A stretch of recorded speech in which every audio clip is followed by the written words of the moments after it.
Hello and welcome to another episode of Tradecraft Tuesday, where we break down attacker techniques, TTPs, and try to explain how they're relevant and how you can defend from them. So this episode, just like previous episodes, once again, is once a month. And the whole goal of it is we realize that whether it's support conversations, just a casual like trade show conversation, or folks hitting us up on chat on saying, I've got a situation, maybe it's a line of business application that needs to have admin rights, or maybe it's the exact opposite. It's a technician saying, I'm trying to convince my boss we don't need to make exceptions for admin users.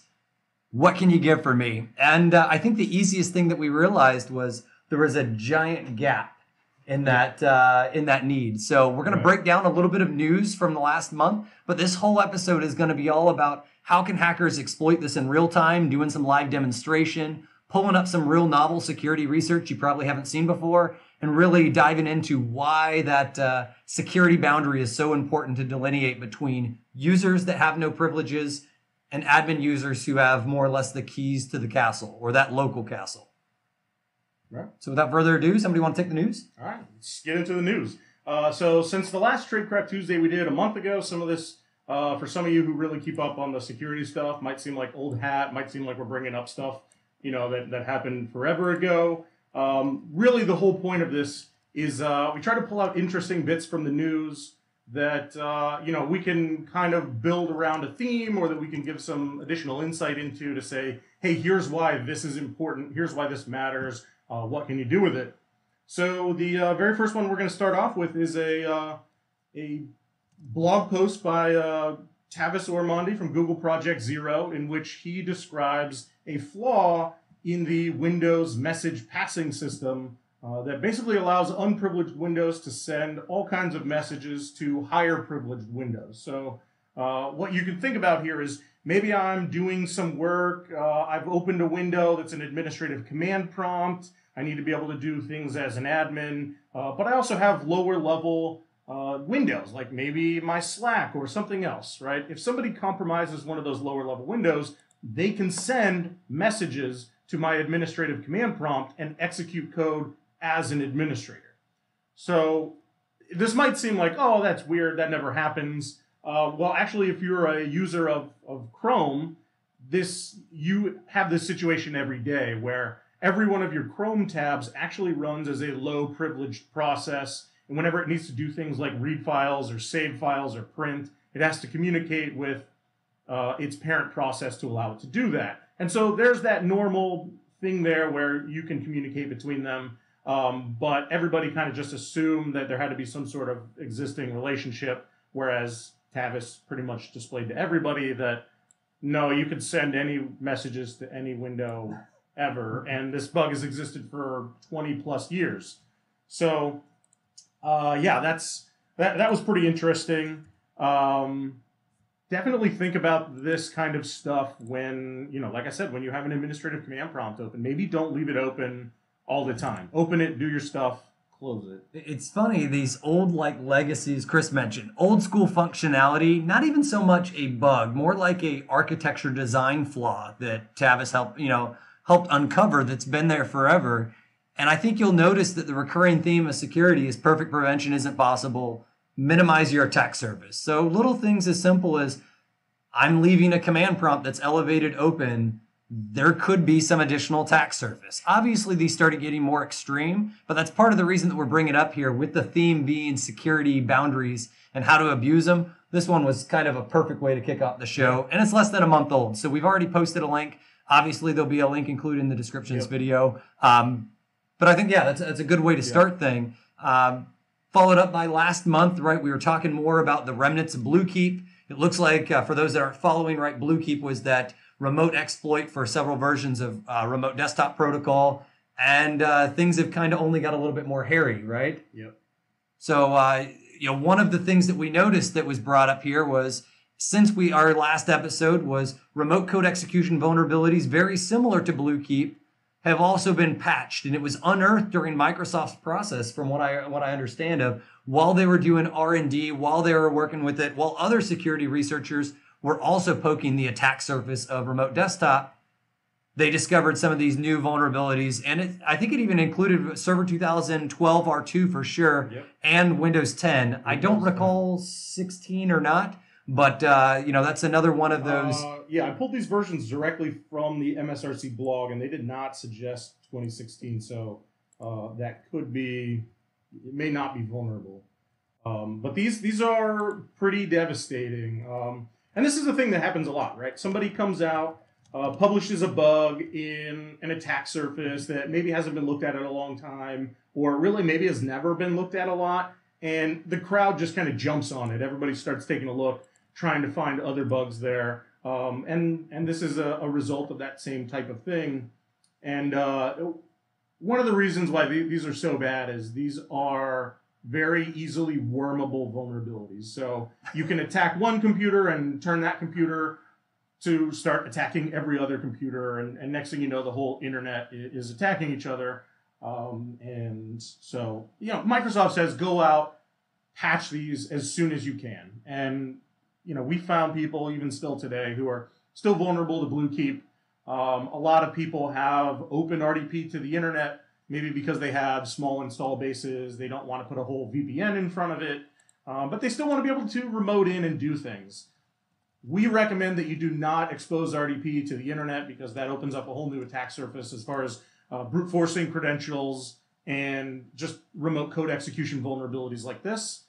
But if you've got to do it, at least go patch. Yeah, and that was actually one of the lessons learned from last Friday. The giant attack that hit a lot of the Texas, schools and information system. What was it called? The Texas Information Resources Department, DIR. One of the CISO's lessons learned was, please, we learned the hard way, don't keep RDP open, followed by several other things about accessing certain websites, privilege separation, segmentation. So once again, all these things kind of rolling into each other. Yep. Once again, this also segues to another thing hitting our community, which is that digital dental record in the, PercySoft, right? Yep. So this is another one of our channel, software at the end of the day. It's supposed to be protecting dental records. There's been a lot of conversation on this. The long story short, for those that aren't familiar, was once again, this is supply chain attack. Somebody looked at a vendor like PercySoft or the digital dental record software and said, you know what? If I could get in here and if I could get administrative access, I might be able to abuse that administrative access to pivot to other things. So some of those other things in this example was ConnectWise control was abused in this case, using some of the features that instead of like when we looked at some of the breaches, several months ago, and we saw the actual attackers using the remote access tool to be able to click and install ransomware. That's largely changed in just a couple months. We've seen the hackers get better using the actual control software's ability to kick off commands. Also using, what was that called, John? The backstage capability. So that's the capability of Screen Connect to, even when a user's locked their machine, being able to still have access to a privileged command prompt and PowerShell instance. So all these things, once again, you'll notice that the theme is knowing thyself, minimizing your security baseline. And I think that's maybe the perfect time to talk about this could happen to any of us, right? And maybe the biggest headline in regards to public compromise outside of breaches. How about that Twitter CEO? Yeah. So Jack Dorsey's Twitter account got taken over, and whoever the attackers were, they used his account to post a bunch of racist tweets and retweet a bunch of racist Nazi propaganda. It only lasted a few hours, or maybe not even an hour, before Twitter took it down and they reclaimed the account. But they basically came out and said, hey, the reason this happened was because of a SIM swapping attack. For anybody not familiar, SIM swapping is basically what happens when your telephone carrier, whether that's AT&T, Verizon, Sprint, T-Mobile, whoever it is, each of the SIM cards that's in your phone is attached to a phone number in their system. If you lose your phone and you lose that SIM card, they give you a new phone, a new SIM card, and they just redirect and say, oh, this phone number is now attached to this new SIM card. That's supposed to require that you do it.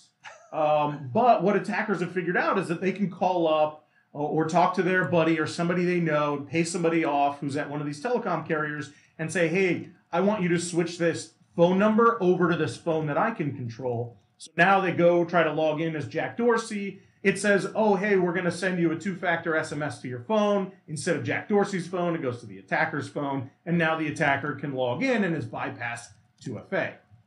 So this is not a super common attack, okay? For the most part, attackers are not going to be using this type of attack to go after just anybody. They're going to go after more high-profile people, CEOs of companies, potentially like CFOs of companies, other people who have interesting access that's going to allow them to turn it into money or, some really valuable account compromise. But that doesn't mean that we should just ignore this and say this is not a legitimate thing. This means we need to move away from two-factor over SMS, right? Move to something like a TOTP, time-based tokens through Google Authenticator, or a third-party service, something like an Authy or a Duo. These allow you to remove that trust from just saying, hey, is this phone number associated, and kind of choose where you put that trust. Yeah, so for the IT departments out there looking for that, just a little trinket to sprinkle on like a Tuesday, Wednesday, Thursday out to your customers or out to your boss in the IT department, like these are the real world attacks that help you justify better infrastructure that also provides like better user experience too. Like no offense, the SMS, my mom hates them. At the end of the day, I guess her iPhone has made it a little bit easier to autofill some of those, but these are great examples to be able to use offensive security to help justify either both spend and a good example of what you're minimizing risk against. Then again, there's only so much budget at the end of the day. So I think that's enough of news. I always love to jump into it, but I'm really here for the fun stuff, which this month is all about breaking things. With that said, what's probably the number one, I won't even say support ticket. I think usually it's about antivirus that we get a lot of questions about. Yep. If I'm running antivirus, how come my user who has admin privileges can uninstall the antivirus? We get that one a lot at Huntress, and that's from both customers, junior technicians. I'm sure some of you guys and gals out there are like, how could this be a question in 2019? But it is, right? It shows that there's all kinds of levels of expertise. And maybe the way that I wanted to start this out is to frame the question, right? We're talking about what's typically referred to as anti-tamper mechanisms. And these are mechanisms that prevent your antivirus from being uninstalled or disabled, or ideally not allowing a file to be restored out of the, quarantine. But the reality is most antivirus companies, if not all, have established a security baseline similar to Microsoft. So in case that word security baseline is unfamiliar to you, it typically refers to this is the level of defense we're going to put in place, which means we are going to service. Meaning if there is a vulnerability or somebody can do this as an unprivileged user, we're going to patch it immediately in the ideal circumstance. However, sometimes these anti-tampering mechanisms actually fall outside of that security baseline. They're like a good enough attempt. So a good example of this is, John, when you were a sysadmin, did you have any managed AV or anything like that you were controlling? A Semantic or McAfee that required maybe a password or something for users to uninstall? No, not at the time. This was early 2000s. So I think 2005, I remember my first time coming across a Semantic endpoint protection server. And it would come up with that lovely pop-up that when my user tried to uninstall, it would say, please enter your password. And I'm sure sysadmins are head nodding like, yeah, I've seen those.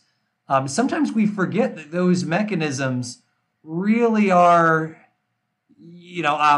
not as tamper-proof as we'd like to think. Right. And rather than, bad-mouthing or even something along those lines, we're all about educating here on this end. So if you give me a second, I wanted to share some research. Chris, while I'm sharing some research, you want to talk a little bit about, what these mechanisms are, how, as a software dev, how these are often implemented in some ways that people can get around? Sure. Yeah, so a lot of times these are implemented very simply to just say, oh, the user has to have administrative rights, either to read or write a file, something like that. As they try to become more and more sophisticated, they'll look at doing things with drivers. So they'll say, oh, we have a driver now. The driver can control access to files. It can control whether or not you can remove a service, things like that. And it's kind of an escalating scale of, what type of things they want to do. But it's always a, give one, take one type of thing where we have to come to a balance and say, at the end of the day, it has to be able to be uninstalled, right? Because what if I no longer want that product? I need to be able to uninstall it. If I can't uninstall it, all the users are going to go to Reddit and they're going to complain, and it's going to be a big thing. But we have to make it a little bit harder to uninstall, so an average user can't do it, or really terrible malware can't just jump on and remove my antivirus, and then I'm SOL. So there's a balance that they have to make, and there's a bunch of trade-offs there, and so it really kind of depends. But if you're really interested in the technical details, there's a lot of research out there. People reverse engineering these mechanisms to say, here's how it works, here's what they did, here's ways to bypass it, and that's kind of some of the stuff that Kyle is showing here. Okay, so one of the things that it's a 2017 document. I thought it was really novel at the time. 2019, it's still novel. And this is from the team at Fortinet, and their whole idea behind this was, let's assess what are even the existing self-defense or anti-tampering mechanisms that are available, and what can we do? So notice they've even defined what self-defense is here, that they're saying it's a security feature that should prevent the unattended modification, right? So that could be the uninstallation, disabling antivirus. And notice here, administrator with administrative right is not a security boundary. And they even call it out in 2017 that this was a great debate. The difference is reality now in 2019, people are aware that administrative users will exist.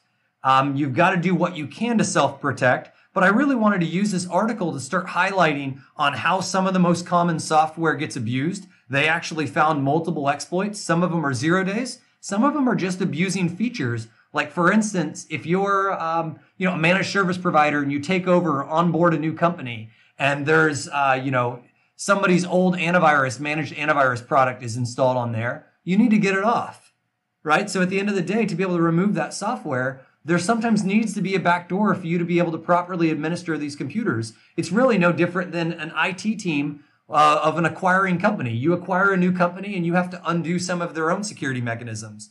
So what I wanted to do is highlight in here that notice that some of this stuff here is talking about how do we, break these as a user, not as an administrator. And Chris already mentioned that a lot of these self-protection mechanisms are introduced and implemented in the kernel as drivers or mini filters. And their goal is to be able to stop certain things from happening, right? Certain nefarious things from happening.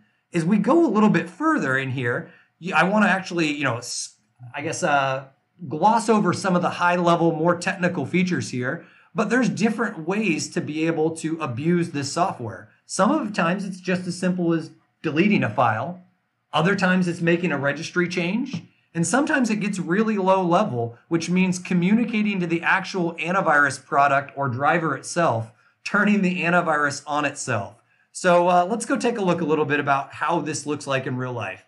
Right? So once again, they did no fuzzing, which is a technique that's used for, finding out bugs. This really was just auditing a handful of products. And right, there's no product that probably doesn't have this issue. It's a complex problem at the end of the day, more of a feature and not a legit security boundary is what we're trying to highlight. So if you are making the mistake, for instance, of allowing your users to run as privileged administrative users, you have to think what that allows them to do. And sometimes this case is good old-fashioned technique, which we'll discuss a little bit more in depth here in the next section, which is called image file execution options. That's going to involve killing processes and replacing processes. Other times it's much more simple. So if I go down just a little bit further to one of my favorite examples out of here was one about Malwarebytes. So notice here they actually talk about Malwarebytes had some unprotected registry keys that allow them to either disable or replace processes. And we'll actually show that in action in just a little bit. With that said, there's all kinds of other techniques here. And Chris, this one's in regards to a driver. For instance, Malwarebytes system driver, its whole job is to be able to prevent files from being deleted, right? Protecting files at the same time. It needs to be able to securely delete files. So could you talk maybe real quick at a high level, maybe how communication to a driver works, and then I'll actually share real quick of how this bypass works. Sure. There's really kind of two ways that a driver like this is going to get triggered. One of them is when you actually try to delete, modify, create a file. Because it's a file system driver, The file system will then call into this driver and say, hey, some user is trying to take this action, and then the driver can they can take some action based on whether or not they want to allow that, right? If you're trying to delete one of the Malwarebytes executables, they can deny the action, in which case that will filter back down to the user, and it will say, hey, unable to delete the file, right? The other way to communicate with a driver like this are by what Kyle referred to earlier as called ioctls. These are ways that you can trigger functionality and pass messages from an application in user space, i.e. your desktop, to the kernel. And so you want to pass a message to tell the driver to monitor some other process, or allow you to delete a file, or uninstall itself, right? Those are all kinds of messages that you're going to pass from your application to the driver. So when you go into Malwarebytes and you click, go ahead and uninstall, or restrict this file access or something like that, that application is going to send messages to the driver to tell it what to do. And that's kind of how the communication channel goes back and forth. Okay, so with Chris, what he said in regards to communication, right? A high-level summary is that antivirus products tend to have a driver. And just like the driver, right, you can't allow anybody to talk to it, because if you allow anybody to talk to it, there's some danger that could happen. So let's dive into one of these common techniques that elevated users, or sometimes unelevated users, can use to get bypass or slip past some of these, for instance, these ACLs or these anti-tampering mechanisms. ACLs being access control lists. Okay, thank you for that. So one of these that they actually called out is Malwarebytes has a self-protection mechanism. So as you can see here, it has a self-protection mechanism, and it has an actual driver just like we discussed. And its whole driver is available, and it prevents people from just randomly connecting to that with the access control list. But one of the things that they cutely call out here in this actual example is being able to call some of the ioctls, or that interface Chris discussed. If you have an application that can just send an arbitrary terminate the antivirus and disable the antivirus, that's obviously a bad thing, so you protect who can call it.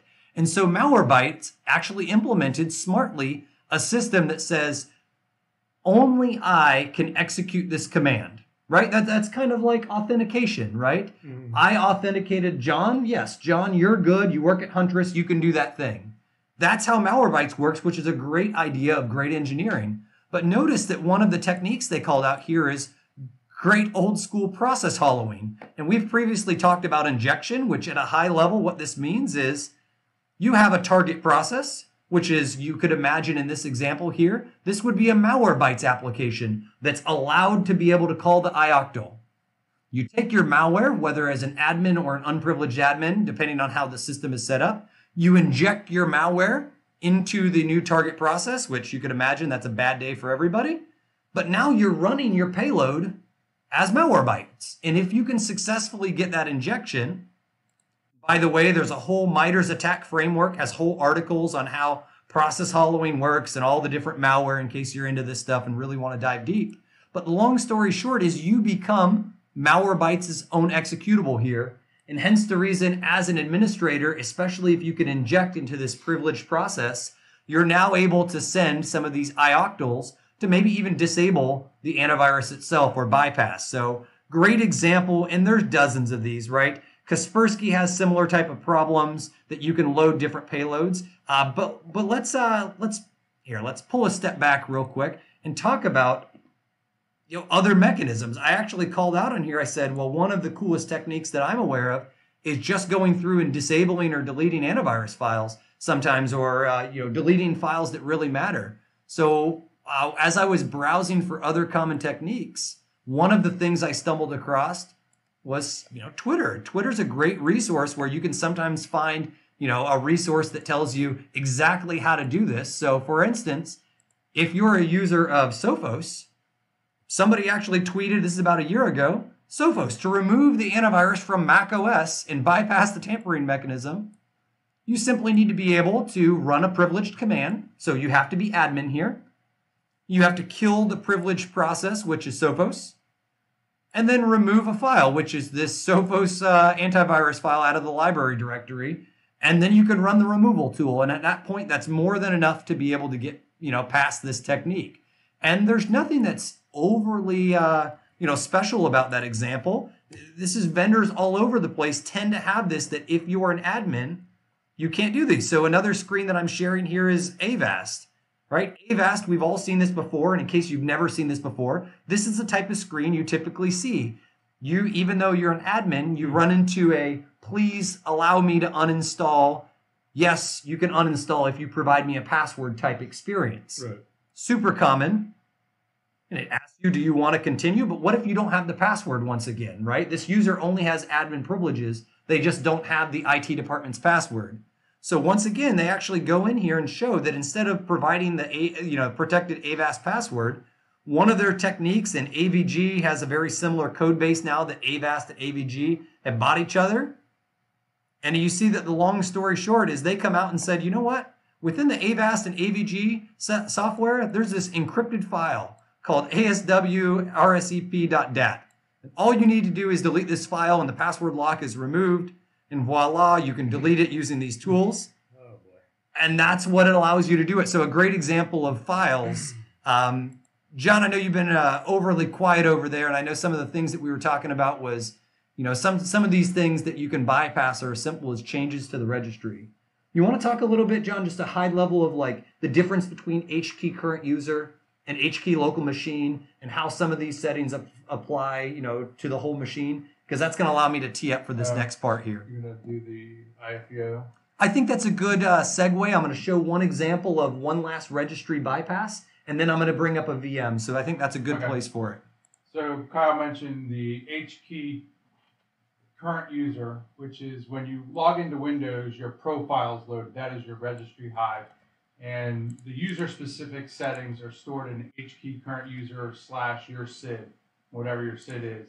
Then there's also HKey local machine, which is where the system-specific settings are stored. So depending on the setting, sometimes the user preferences override the system preferences for that particular user, or vice versa. Right, and your user preferences are going to be in your user profile. So if you're a domain user and you go from one computer to another, you will bring your user preferences and user settings with you, but system settings might be different. Your Roman profile, and that's stored in the ntuser.dat, which is in the local root of your profile. So mine would be C users John. So bringing it back, ntuser.dat. bringing it back to the security boundary conversation, HKey current users need the ability to set their little desktop to whatever, fancy color or pictures of cats or whatever it is. At the same time, they want to, customize their environment. However, you don't want a user being able to escape that HKey current user. But as an administrator, you say there's that line of business application that you just had to give them access to instead of replacing it. They now have the ability to modify HKey local machine. So if I go back here under our screen sharing setup and show why this is such a bad thing, here's two more cases where we're still talking about bypassing antivirus. And notice this whole thing was, how do I install Trend Micro client without a password? Keep in mind, this is exactly what hackers are going to want to do when they get in your network, is exactly what a privileged user could do to you as well. And notice they give you could follow all these handy techniques and you could run some of these commands that's built in or call Trend Micro support. Or since they're an admin, once again, they can write to HKey local machine, which this is the actual example here. Notice that they call out inside HKey local machine is the Trend Micro software, and they just happen to have a registry value called allow uninstall. All right, it's protected probably. Sometimes you have to boot into safe mode to be able to use these. But according to these articles, if you notice, they say nothing about jumping into safe mode. They just straight up say, as an administrative user, open registry editor as admin, navigate to HKey local machine, and change allow uninstall from 1, which means enable, to 0, right? Or vice versa, right? Change the value from 0 to a 1 to allow it to uninstall. And by the way, now you can uninstall this application. And there's multiple articles that highlight this. Notice this one actually has kind of a somber, sad version of it. Unfortunately, the Trend Micro tool doesn't always work. However, worry not. Go into your registry editor, go to that same key that we talked about before, allow, uninstall, and you're golden. So you can imagine how hackers start to use this. But the interesting part is this is not an article written for hackers, right? This is not, hey, you're a hacker, here's how to get around stuff. This is like, hey, you're a regular system administrator and you're having problems uninstalling something, maybe because you don't have the password.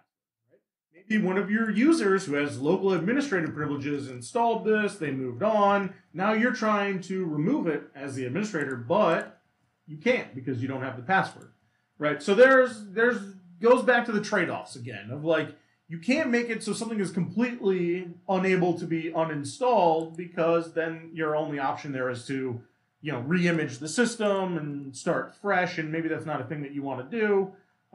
So there has to be some sort of trade-off. And the big problem here, to kind of give an overarching trend to this, is that you're asking a computer to secure itself from itself. Right? That's pretty much impossible. Now, that would be equivalent to if we told prisoners, like, all right, put yourself in jail and just make sure that you don't leave the prison cell. We're not actually going to lock the door, but just don't leave. Trust but verify. No, that doesn't work. There's not even any verification. It's just trust. So that's some of the problem. A user actually asked one of our listeners, Lowell said, even if every single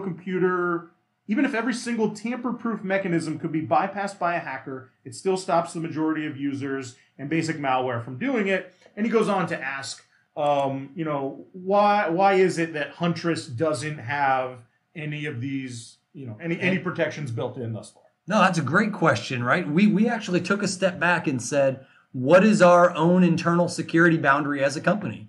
And we decided that the idea of a wishy-washy, I feel good and I'm protected, is a bit of a, almost like a security blanket, right? It makes you feel warm and fuzzy, but if it's not actually protecting you, it could deceive you. A false sense of security. Yeah, that's a real good, and that was hard, right? As a bunch of security engineers who both break stuff and secure stuff, it was a hard thing for us to take a step back and say, should we at least try to make it harder? Should we actually do this? In our research and our time as offensive security engineers, we haven't found a product that we couldn't neuter or bypass or get around. So, that was our own internal, right? Everything that we came up with to try to protect ourselves with ioctls and drivers and self-protection mechanisms, bog down the system, increase the surface area for attack, right? If you think about that case of that Malwarebytes driver, sometimes I remember Kaspersky got compromised several years ago in the Dooku 2 attack, and the actual attackers used the Kaspersky anti-protection mechanism to make sure like things couldn't get deleted to protect the malware itself, right? So, I'll pull that link up because I'm sure people would be interested in there. There's really two ways you can approach this question, right? Like, are you trying to protect it from being uninstalled or bypassed by hackers, or just your average Joe regular user? For us, we actually started getting a lot of requests from people who said, hey, my users are uninstalling this. And for us, that was a real head scratcher at first, because we thought, like, well, why are they randomly uninstalling Huntress? And who knows? Like, there could be any number of things. Maybe they think it's slowing down their system. On one end of the spectrum, on the other end of the spectrum, maybe it's like insider threat, right? Who knows? So I think what we probably could do is if we approach the problem from the standpoint of like, don't allow users to remove it and just say like, oh, any attacker is going to be able to bypass it. We could probably add some simple mechanism where it's like, oh, you got to have this password or that or the other. And we probably should do that. But I think the bigger question is like, why do your users have administrative access to everything as opposed to maybe giving them administrative access to write certain files or to run a specific application as an administrator or something like that. So there's, again, everything in security is a trade-off. There's usability on the one hand and security on the other. Which do we want more of? If we want more security, we end up with less usability. We want more usability, we end up with less security. So it's something that we're looking into. I think it's something that we should probably add at least some sort of simple thing so users can't just go click, program files uninstall. But we've been busy focusing on a lot of other stuff that people will get to see here in a month or so. Yep. Yeah. So I was just gonna say, I mean, if that user's an admin and they're compromised, they can do a lot worse than just uninstall Huntress. yeah, you got bigger fish to fry. So I'm going to pivot real quick into image file execution options. And I know that's a mouthful. So we tend to call this IFEO. So real quick, go into some screen share action. For those who've never heard of it, IFEO is a feature that's existed in Windows forever. And what I mean by that is you can go, once again, I'm referencing MITRE's attack platform, or, and they actually call out that this is a real way to be able to make, somebody's code run at a different time. And it has a legitimate feature. What stinks about this is, notice people actually call out privilege escalation, persistence, evading defenses. We're going to show you actually shutting down, processes and how this feature works. So to understand how something can work maliciously, it's always nice to understand what was its real purpose for. John, Chris, and I were all software developers. And even though we've been writing software for years, we write bad code from time to time. And so to be able to inspect, our code, figure out what it's doing, we use something called a debugger. And a debugger is usually a separate application that's able to run your code, right? Run your process, run your DLL, run your script, whatever it is, and allow you to step through what's going on. So what I want to emphasize, it's a separate program. And typically when you go to run a debugger, as you'll see here in this example, a debugger is meant to be able to actually, when one program runs by its name, automatically run your debugger. So I want to show what this would look like. Notice I have Notepad open. And for those that have been living under a rock, right? Notepad.exe, when I run it, it opens. All right, nothing crazy there. So if I was developing, Microsoft's Notepad application and there was some type of bug, right? Maybe when I wanted to see the status bar down here didn't come up. What I could do is I could navigate, and you'll notice this is very similar to the same path we just saw. HKey local machine, software Microsoft, Windows NT current version, and then image file execution options. Notice that they actually name the key notepad.exe here.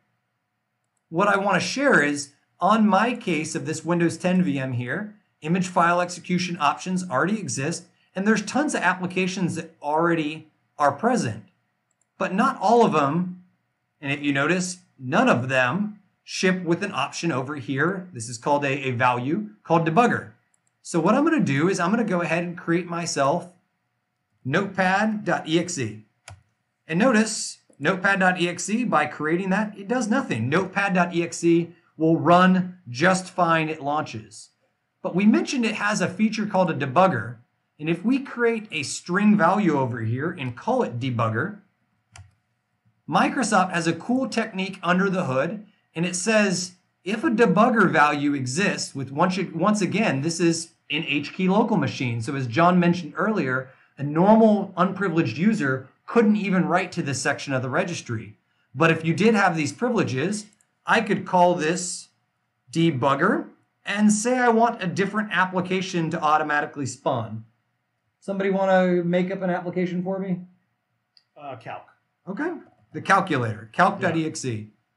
So notice now that I've set this, no reboot needed or anything, and I want to run notepad.exe, Notepad doesn't come up and calculator comes up. The reason for this is what's happening under the hood is when I go and notepad.exe actually gets run, the system says, oh, you want to run a debugger. So it puts a debugger in here first, and it says the debugger is called calc.exe and passes the argument notepad. Well, calc, for instance, does nothing with an argument. So it's like, I'm going to ignore this and another program runs.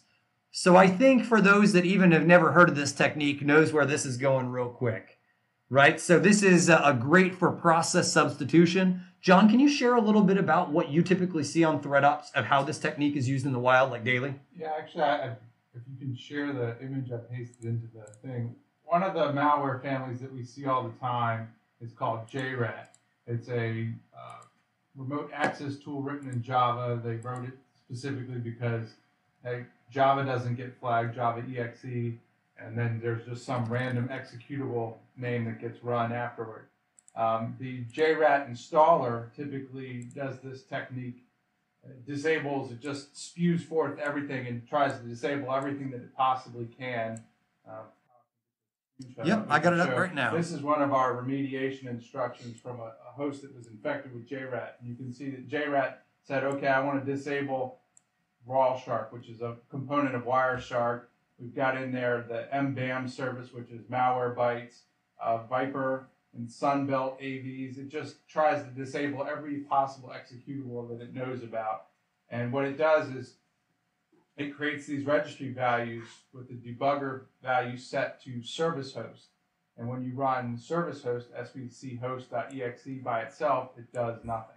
So I'm going to show that in action real quick, what John meant, just in case, it's sometimes nice to be able to watch this in action. So remember before Notepad would spawn calc? All right, congrats, it's great. The Notepad spawns calc.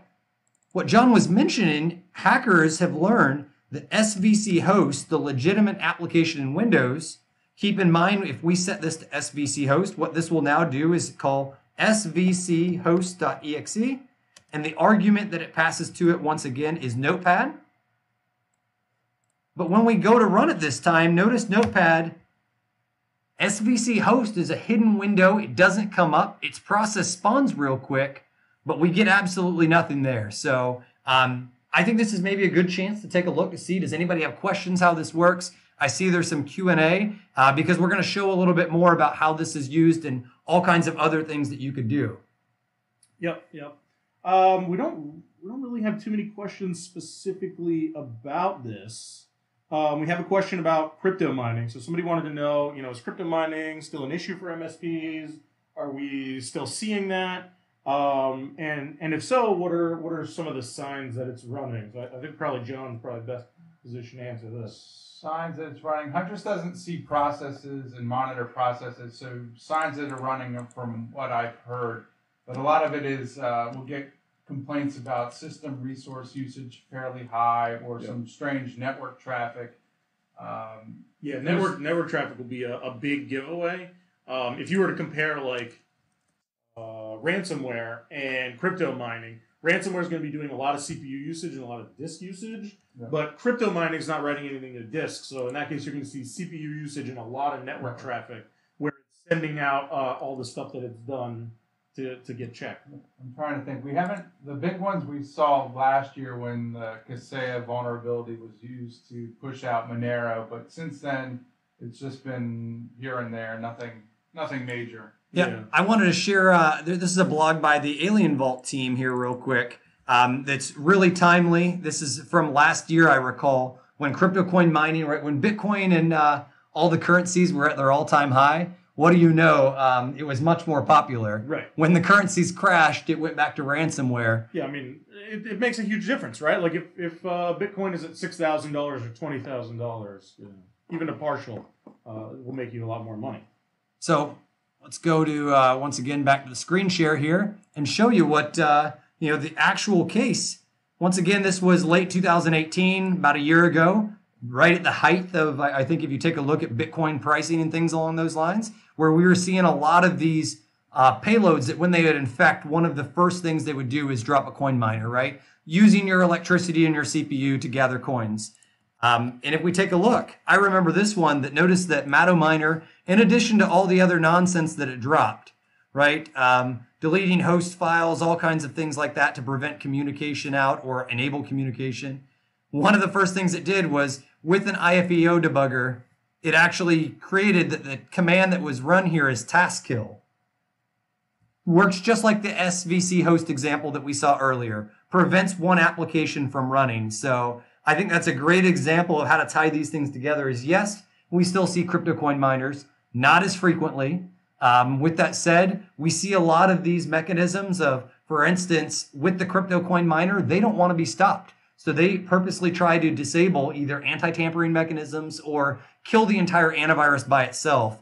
And if I recall, going back to one of our oldest blogs that Huntress ever did, we used to do like more incident response as well while our product was coming up in early 2015. And if I can go search for this on the fly, this technique has been around so long. Like I said, I'm just pulling it out of here. Notice this was an MS SQL attack that was used here. But if we go take a look at what this MSP partner was looking at, here once again, image file execution options used to disable. And if you take a look, that's what, 360 Safe, which is a Chinese antivirus, AV Guard. We get further down, things along those lines. Kaspersky Antivirus, Komodo, Avira. Obviously Google a little updater. Yeah, all kinds of things that are in there that it's disabling. So image file execution options is super useful if you've never seen it before. So Alex wanted to know, can we use arguments with the image file execution options? Can you pass arguments? To it. It's going to be a specific order. So for instance, task kill /F, as you saw in that one example, it actually gets messed up. And I believe what it does is it does task kill, and then it passes the argument of, notepad.exe in this example, and then you get the /F. So there's little like awkward weirdisms there, but it technically, your debugger, if you think about a debugger running, a debugger would need to get the arguments of that command. So for instance, if it was notepad.exe space file.txt, that would actually get passed into whatever the name of the debugger was, notepad, and then the arguments, which I've actually seen this used in real life where the actual malware getting spawned instead of the antivirus would then, would actually go and perform whatever action was supposed to be performed. Sometimes it'd even be like Microsoft Word, that they would only inject malware when Microsoft Word opened up, but then they'd take the arguments sent to it, parse them, and actually spawn Word so your file came open and it didn't interfere with anybody. Once again, this whole technique isn't even possible if you're not an administrative user. Reiterating that security boundary. And I was just going to add, I've seen IFEO used with batch files. So if you wanted to have it run a batch file, and you could put your arguments in there. All right. All right. Martin asked, does SVC host run elevated if a standard user launches it as a debugger? No, it doesn't auto-elevate, thankfully. So no privilege escalation there.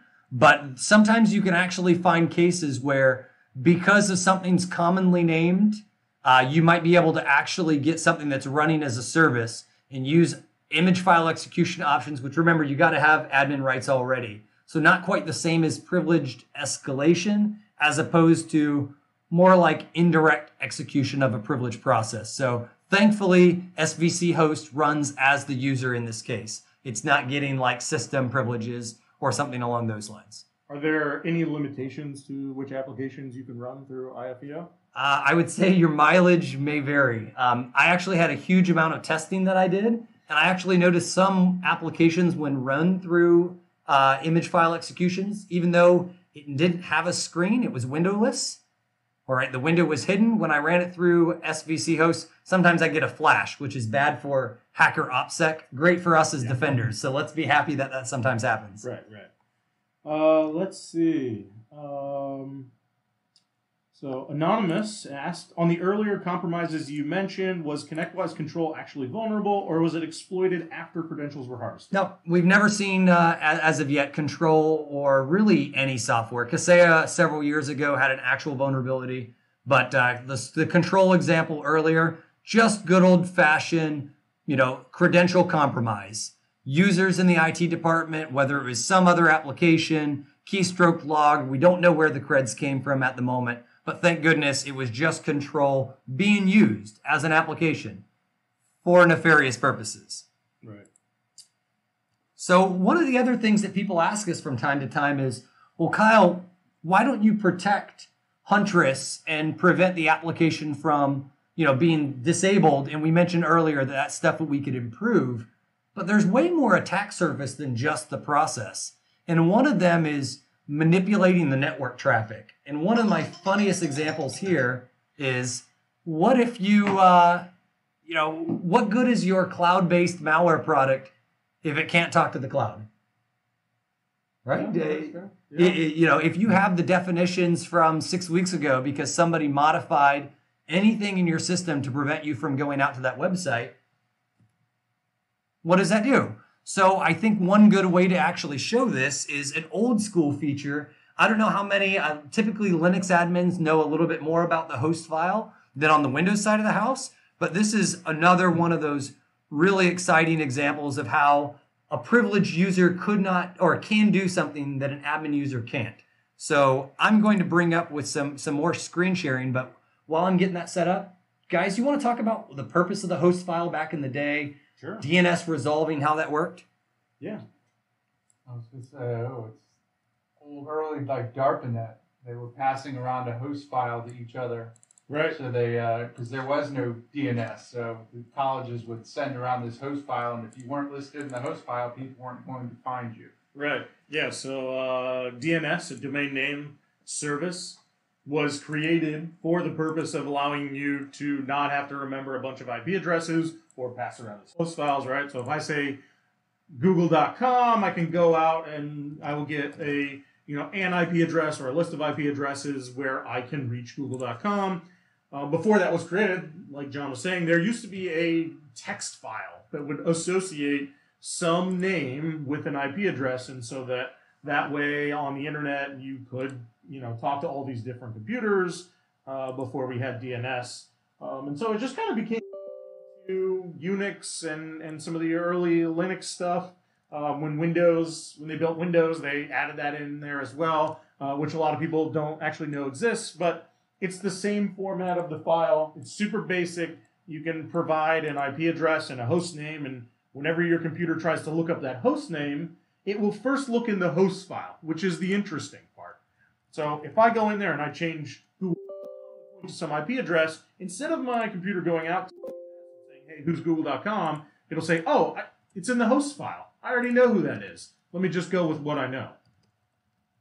Okay, so I think you bought me enough time to at least get dangerous here and test this out on the fly. We'll see how the demo gods treat me real quick. So going back to some good old-fashioned screen sharing. So I'm back on that same Windows 10 VM running as a user with admin privileges. So all that I've set up while we were away and Chris and John were explaining that, I went to Microsoft.com, right? It's in my browser, great. Microsoft is resolving. I had to go and undo my image file execution option debugger. I couldn't figure out why it wasn't working. I couldn't open Notepad. It was calling SVC Why host. is Notepad not running? So, owned myself here. Yeah. But I've got Notepad running. Notice it's as an administrator. Because if I actually try to go into where it's actually located, I'm going to be able to see read-only access to this text file that is the host file, but I'm not going to have the ability to save it. Hence the reason that I spawned Notepad as an administrative process. So in case you haven't seen, it's under C, Windows, System32, drivers. Any Linux nerd would recognize etc. And if we say all files, you'll see it has a host file. It's been around forever in Windows. And notice it even gives you a quick example of make whatever domain you want to resolve to whatever IP. So if you could imagine shady hackers doing something shady, and I think actually, John, you provided some actual examples in the wild of how this was used, right? I just put some generic ideas. We don't monitor the host file, so I haven't seen per se. Yeah, give me 1 second here and I'll actually show some legit cases. So could you imagine if, for instance, we were so worried about what if they kill my process? Well, what if I let your process run, but you can't get out to updates.myantivirus.com Yep. or myrmm.com? You can quickly see how this has significant ramifications, both for your security and productivity. So to take a step back there, what Kyle's showing here is he has taken the domain name updates.myantivirus.com and said, when you want to talk to this, you need to go to the IP address 127.0.0. If you're not familiar, 127.0.0.1 is called the local loopback address. It is reserved, and it means talk to the same computer. So in this case, he's telling the browser, hey, if you want to go find Microsoft, it's on this computer, which it's not, and so then it's not going to resolve. Yep, so here's the live demo gods killing me real quick just because I cached that lookup here earlier. Let's see if we can find a Microsoft.com. Once again, I've saved my host file. NSLOOKUP is still finding it back at the local domain and things along those lines. But the idea behind it, when this is working, and if I would have set up and not actually cached some of my entries, maybe I can make Disney.com or something silly like that.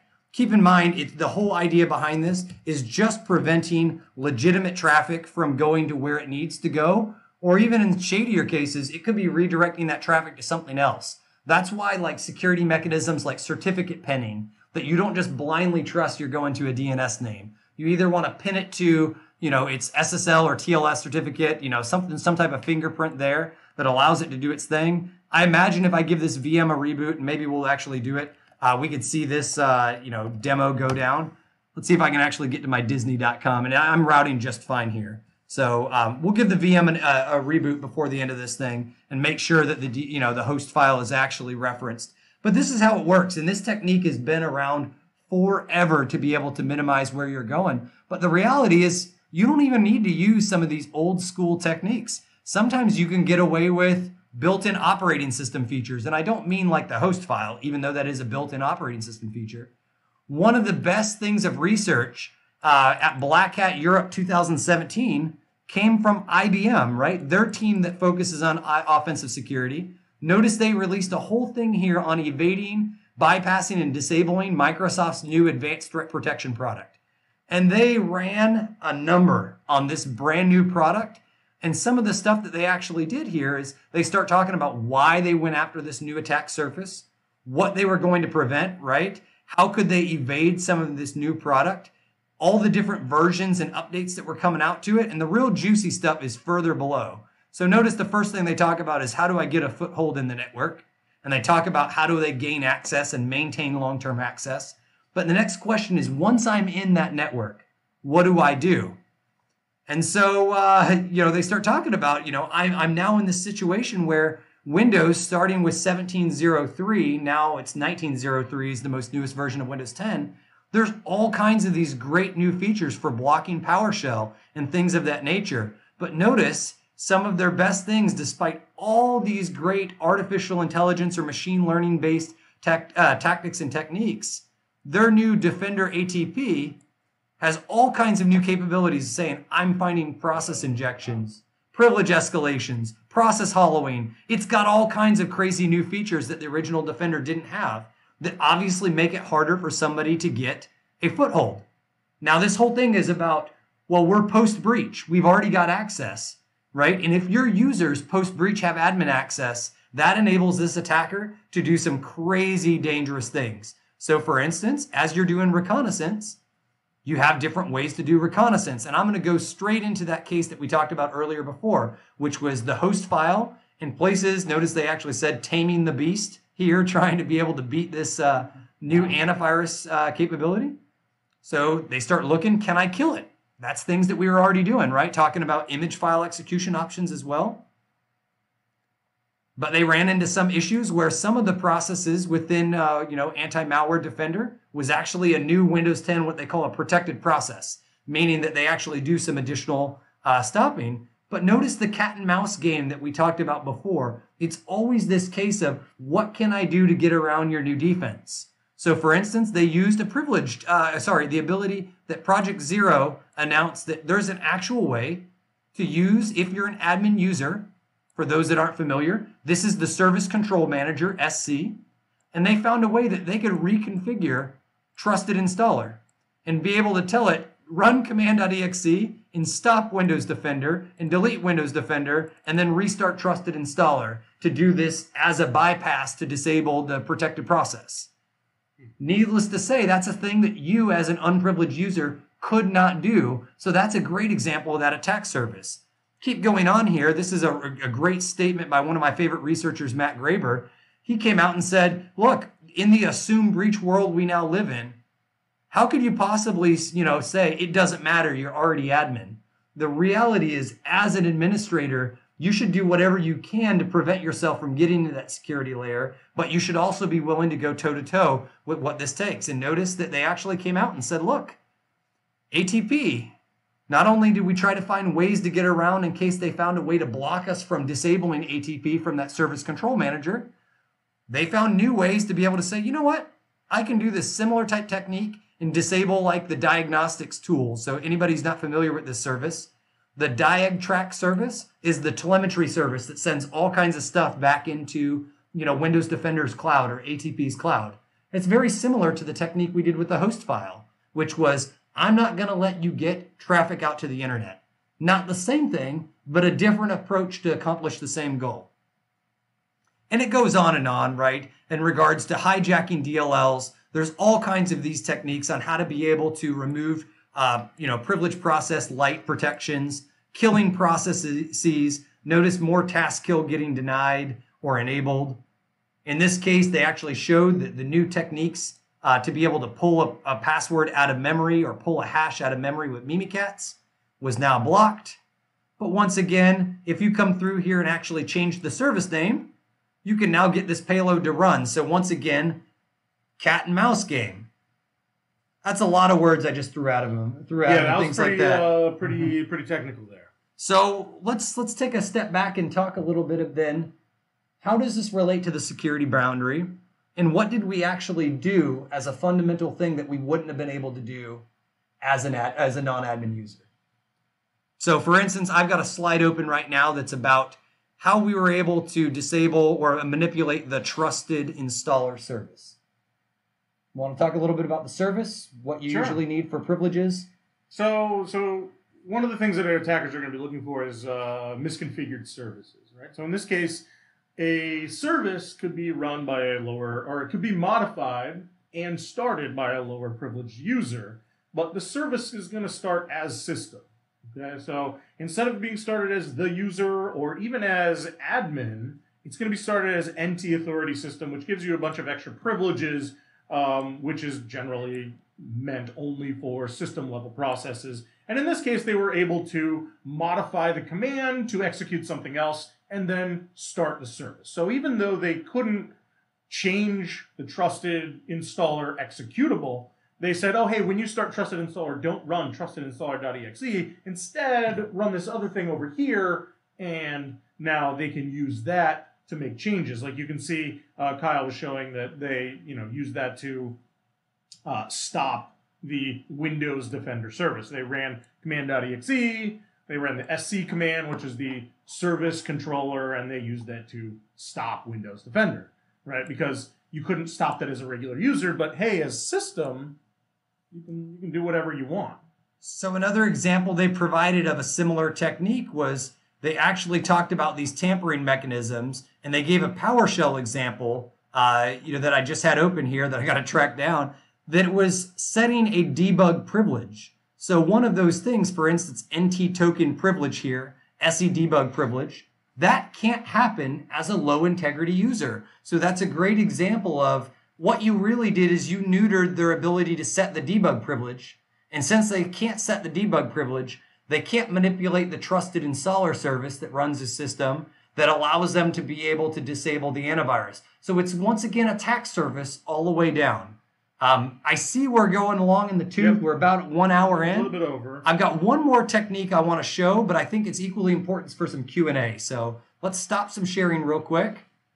Take some Q&A, and I'll set up the very last technique that a lot of people don't know that you could do as a privileged user. So Jason asked, would setting UAC to prompt for credentials on a secure desktop or any elevated task be beneficial, or would these attacks slip by UAC?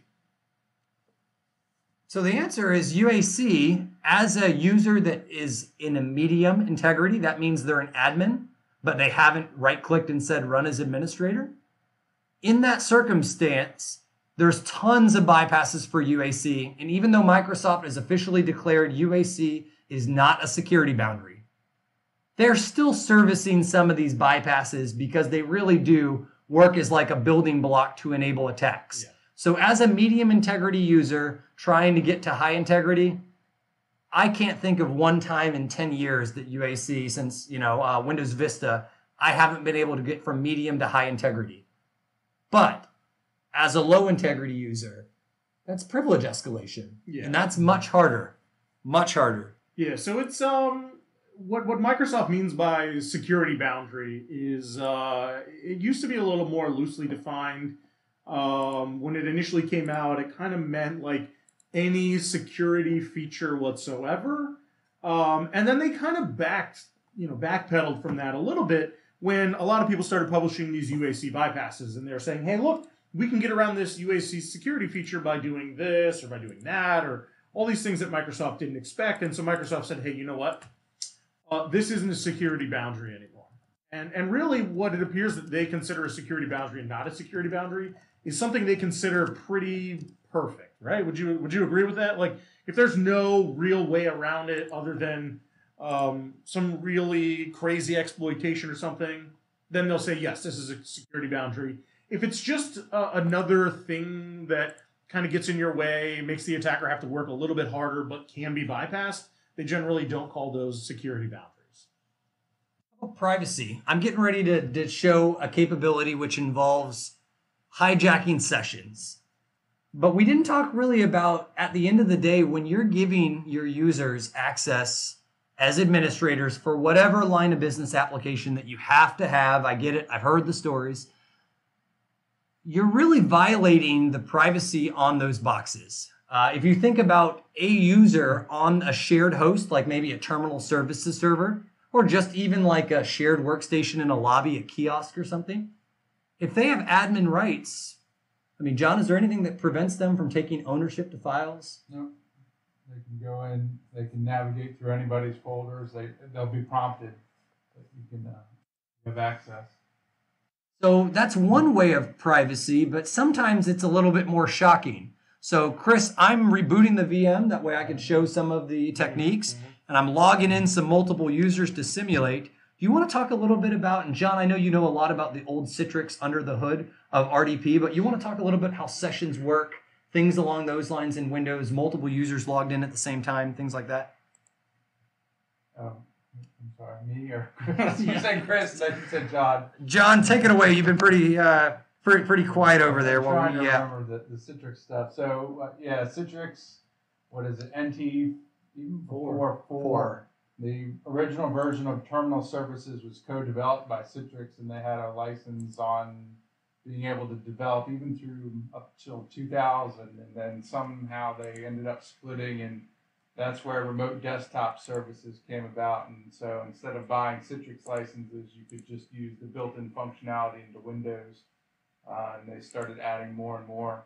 I think somebody even mentioned in the questions the remote desktop broker, which I believe was originally a Citrix thing, and original MetaFrame XP back in the day. So where we're going is the ultimate idea, just for everybody who's ever used a terminal services server, is concurrent users, right? That's usually your server variants have a license that allows you to have a concurrent user, one user logged on while the other user is. But I bet you haven't really thought about how that security boundary works versus a privileged user and an unprivileged user. And that's one of those like small things that we totally take for granted that can really be abused to wreak havoc on end users, and especially violate privacy. And even in some places, compliance could be one of those things that users are supposed to be protected, that could even open you up to lawsuits and the extreme. So what I'm doing is real quick, I'm logging in as an admin user, and you guys can watch me set this whole thing up. It's not going to make a difference. So I'm back again on my Windows 10 VM. And notice I'm in an admin command prompt here, running as my user. And if I take a look here, who am I? I'm running as a user here named Paul, right? Just made up user. And if we go, I'm going to lock this workstation. And I'm going to log in real quick as another account that I just created while we were waiting for the computer to reboot. We notice here on this machine, this is not on a domain, but I have a separate user here named Darlene, right? So just a made up example of kiosk machine in your work center where you're just sharing assets, right? You've got hot desks that people lock and log in and out of and things along those lines. And so all I'm doing while we wait for Darlene's profile to load is I'm going to show you Darlene's user has no administrative privileges, right? But the idea behind this is she has her right to privacy, right? Maybe she has her email open like Outlook or O365 Online, G Suite, whatever she's doing. That's the first thing I'm going to do is open up some of her applications to demonstrate what she could be in. So as I go through here, right? My Chrome browser launches. We're going to wait for it to launch, maybe. This is live demonstrations to a T, right?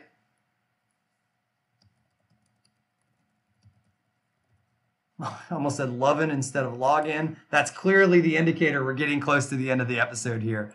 And so I just log into office.com, theoretically using Darlene's username and password. But I'll leave it here as Office. We can imagine this is an authenticated session that she's logged into. Right. Don't get too hung up on whether it's Office or whatever, right? It's just that she has some windows open on her computer with her stuff going. Okay.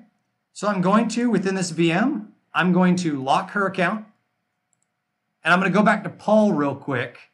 And a lot of people forget that Paul, as an admin user, has the ability to do a lot of shady things as what we call the system user. So that might be one of those things that a lot of us aren't familiar with, the concept of the difference between what can an administrator do and what can a system user do. So I'm going to go ahead and sign in as Paul. You know, great security here. Paul doesn't even have a password. Oh, man. All right. Paul's really winging it. So we're going to say top notch. Local admin and no password.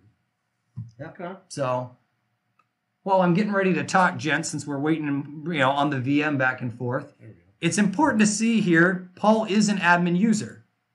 And he can do things like, for instance, he could query a user or the users. And he could see, look, not only is Paul connected to a console and it's active, but he could see Darlene has also a session, but it's disconnected in this state. And if we take a real quick look at who am I and take a look at the privileges that Paul has, he has a boatload of privileges. But notice some of these privileges like SE debug are disabled and things along those lines that he can't do even though he's running from an administrator console. So for instance, if he was to abuse the built-in terminal services connection manager, he could say, you know what? I know Darlene is logged into this computer and she's on console number 2 and it's disconnected. But when we try to log in here, we notice that it says username or password is incorrect. And for those that have never seen this before, there's a GUI equivalent of this as well from the task manager that you could go through here and say, you know what? I want to try to log into Darlene's session because I'm an admin, right? An admin should have all the privileges in the world. So we're used to thinking that just because when I connect here and it gives me access to the password, well, Paul doesn't know Darlene's password, right? It gives us a false sense of security, like we mentioned earlier, that this is satisfactory. Right. But the reality is Paul is only running as his high integrity privileged user. There is this concept of system. So what I'm going to do is I'm going to go download, one of the easiest tools to be able to get system rights is a process that we as IT, departments, MSPs, we tend to use psexec for remotely executing things. It's also really good for opening a command shell as system. So I'm going to go on the fly, sysinternals.com. I'm going to download this legitimate Microsoft signed application, psexec, and I'm going to do nothing nefarious with it. I'm just going to show as Paul. We'll make this nice and easy here. I'm going to bring psexec onto my desktop.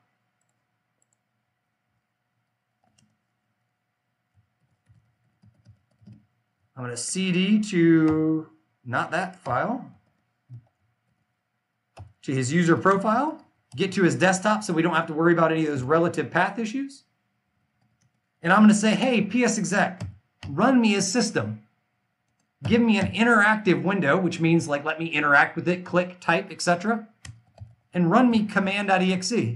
We're going to get an end user license agreement that's going to come up. We're going to agree to it. But notice I now have what appears to be an administrator console. But the difference is when I type in who am I this go around, I'm now NT authority system, which if I do another who am I /priv, I have different privileges enabled for me. So it's a little bit janky, a little bit busted here, but you can see I have slightly different privileges than what it looked like for Paul's example earlier, and it won't even let me scroll back to see those. That's just how janky this is getting. But if we take a look, backup debug, notice this time SE debug is enabled, which is kind of like the king of permissions. So once again, this is just Paul. He's going to be able to say, query the users that are logged in. We once again see Darlene is active. And now we can do things like tscon. Let me log in as Darlene. Sure, why not? And since this is the same broker under the hood that handles all terminal services, consoles, and sessions, we would be, as Paul, running everything that's open within Darlene's context. Sending emails as her. Say, for instance, if she had LastPass or some type of two-factor authentication. This is why it's so critical to separate admin boundaries. Because even though as a high-integrity user, he couldn't do a lot of these nefarious things, John said it elegantly earlier. The system can't protect itself against the system, right? It's just a hard thing at the end of the day. Doesn't mean we shouldn't try, but I hope this is really eye-opening of, something that you can do. And maybe one last thing for somebody that wants to do this, maybe in your own demo, show your boss what you learned. I'm going to lock Darlene's session again. I'm going to go ahead and log in as Paul. And if you want to do it without all those fancy commands and you want to show them just from like a GUI version, notice I'm still running a system. If I open up the task manager this time with a GUI, and I say, you know what, users, I can now actually use the GUI this time and say connect as Darlene as well. Two of the same exact pieces of functionality, two different ways to get it. So I hope that's eye-opening. I hope that really reiterates to everybody why, oh why, you need to separate your user privileges. And really, only at the most extreme circumstances should you allow users to run as an administrator in your workstations. So with that said, I see that John has dumped some of the links to that session hijacking in here. We'll obviously put a link in the description. I think this is a good time to say, you know what? This really does, for the purpose of this, concludes the content we're going to share in this episode of Tradecraft Tuesday. With that said, we always stay for Q&A. That's where our audience learns the most. So fire away. We've got some questions here we can answer, and then we'll wrap up the episode after that. Okay. So we got one from John. He asked if wildcards could be used in the host file to effectively redirect everything to 127.0.0.1. Unfortunately, no. You can't. Yeah, that's one. It's a direct match. It's which actually makes it kind of annoying, is that you can't forward some subdomains and not others. So it's a direct match. No wildcard matching is available. And I think that's someone who pointed out that's why Kyle's example of Disney.com didn't work, because it was redirecting to www.disney.com. Oh, was that actually it? You did .disney.com only. Oh, instead of the subdomain. Yeah, you have to be explicit about Let's the.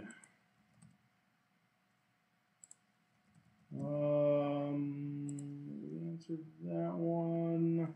So it's becoming best practice to not run users as local admins. Just such a hassle to support. Adam, I get it, brother. At the end of the day, I 100% get like the boundary to enforce people as administrators is hard, especially with old applications. I appreciate you asking that question. I think it's way too easy that from the top of everybody's hill to say, I would never give somebody admin privileges.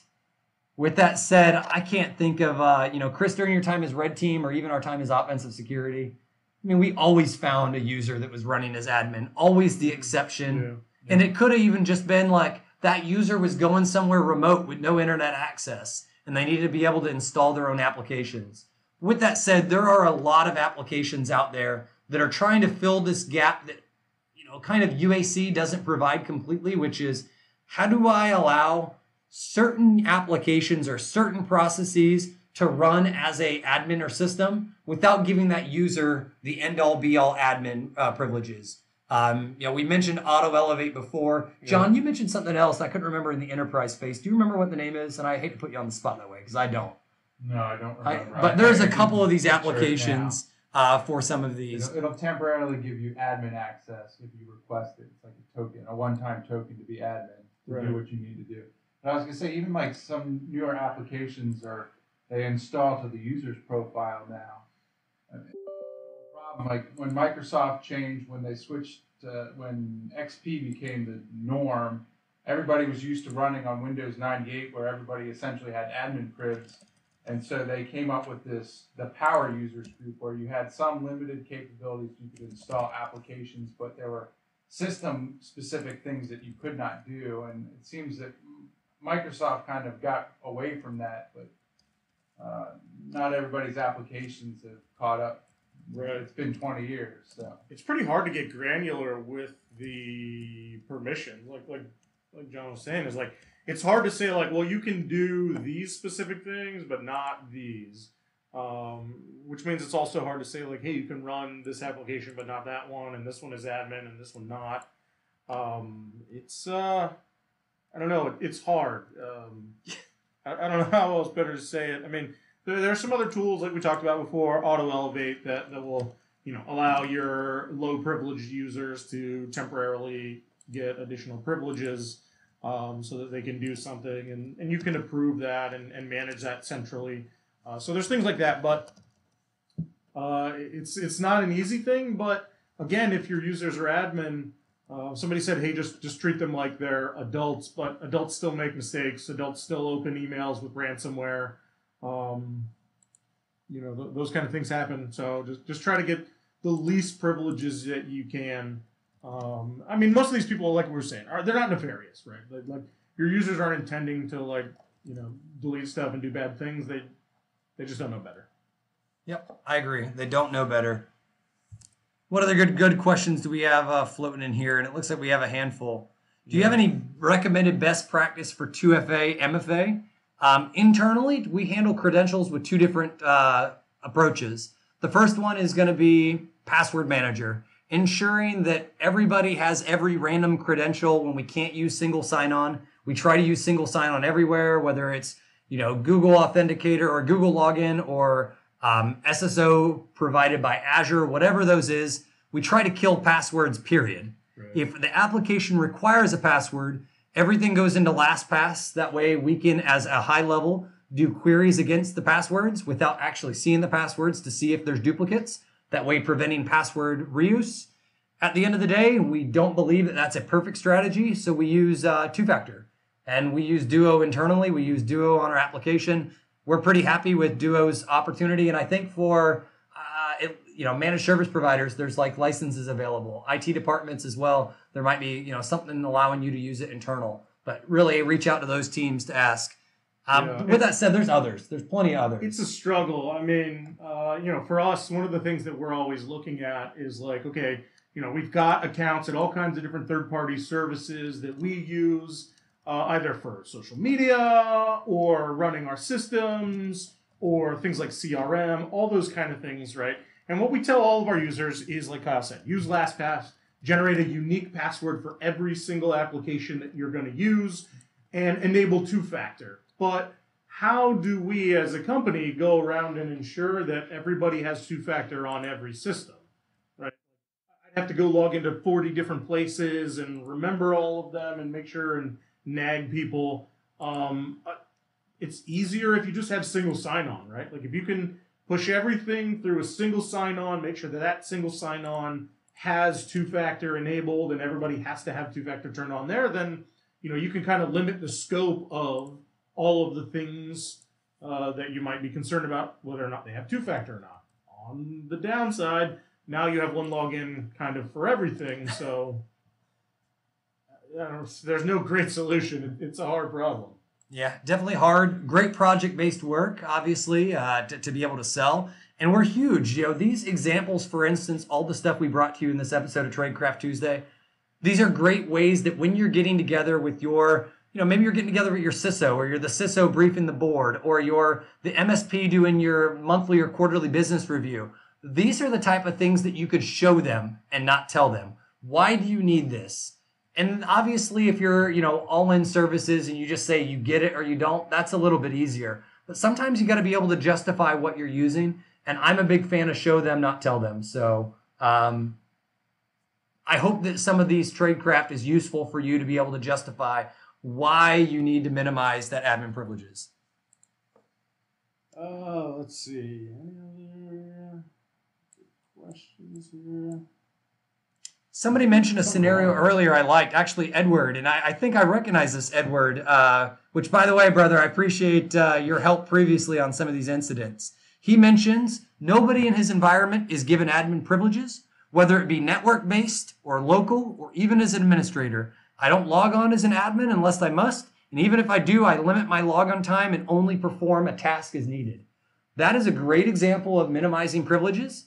I can tell you firsthand, me as an attacker used to bother users, slow down their machine long enough to force a remote connection, because then your token is in memory. And if I have privileges, I can impersonate your token to do other things, like to spread laterally and things along those lines. So that's one of those dangerous pieces that I might only be a local admin, but you log in with domain admin privileges, and now I can start impersonating your token, or I can convince you to go into an SMB share and harvest your actual hash from there and do like a pass the hash technique. So huge kudos to you, Edward, for being able to run an environment like that. We typically don't see admins that are so defensive of their credentials. Even in some of the older Windows 7 systems that we've talked about this before on the show, that if you leave that user, and they log out on Windows 7, that password is still in clear text in memory that an admin user can pull down in clear text using the Mimikatz technique. So that's probably another show, even though it's a widely known technique. Maybe that's another topic for next month. With that said, we've got a handful of questions still, but we've already gone. We're almost 90 minutes into this. Yeah, we've covered a lot of them. Some of them don't quite relate to what we're talking about here today, but maybe we'll get to them in the future. You've got an idea for next month or future months. That's where these topics come from, is from our user base. Once again, tell your friends about Tradecraft Tuesday. Obviously, this is a no-pitch, education-based seminar. We're going to continue doing it. I hope audio sounded slightly better this month for everybody. The studio's coming along for us as we grow. And maybe the last thing I mentioned is just a good old-fashioned, thank you for your questions. Thank you for your time. Thank you. Yeah. Yeah, thanks for showing up. Okay. Until next time. This concludes our September 2019 Tradecraft Tuesday. Yeah. Stay safe out there. Have a good one.